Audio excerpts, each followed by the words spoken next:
భాషరానికి 11 ఆదాయం 5 ఖర్చు ధనస్సు.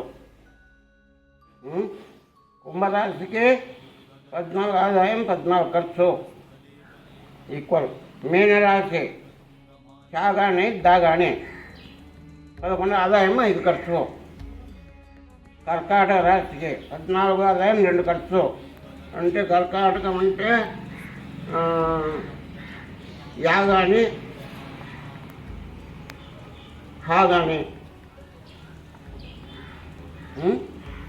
చేసిందే ఈక్వల్ చెప్తాను. మకర రాశికి 14 ఆదాయం 14 ఖర్చు.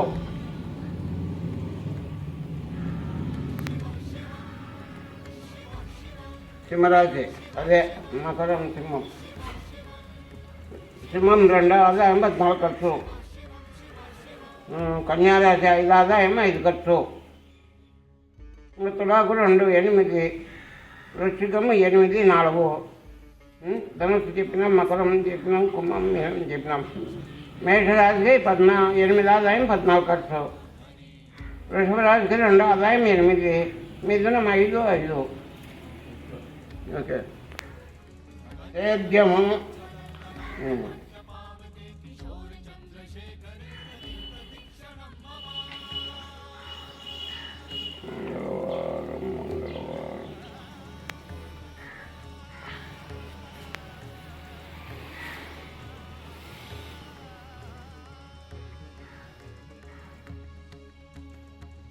ఉత్తర దక్షిణం. ఉత్తరాన్ని నుంచి ఏదానికి దక్షిణాన్ని నుంచి ఉత్తరానికి. రైతులు ఏరువాకకు ఉత్తర దక్షిణం పోవాల్సింది. 5 వీసముల పంట, 2 కొంచెములు వర్షం. పైరు ఏ పంట బాగుంటుంది స్వామి? ఎరుపు. ఏమేమి వస్తాయో? కందులు వస్తాయి, జొన్నలు ఎరుపు రంగు వస్తాయి.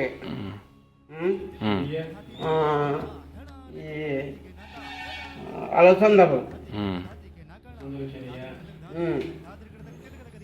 శనగ, వరి మళ్ళా అంతా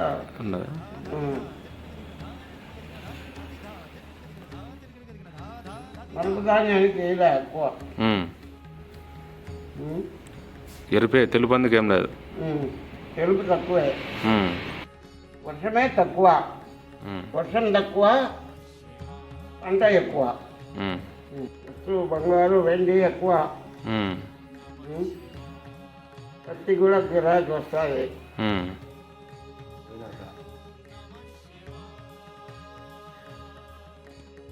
ప్రసాదిపతి గురువు కాబట్టి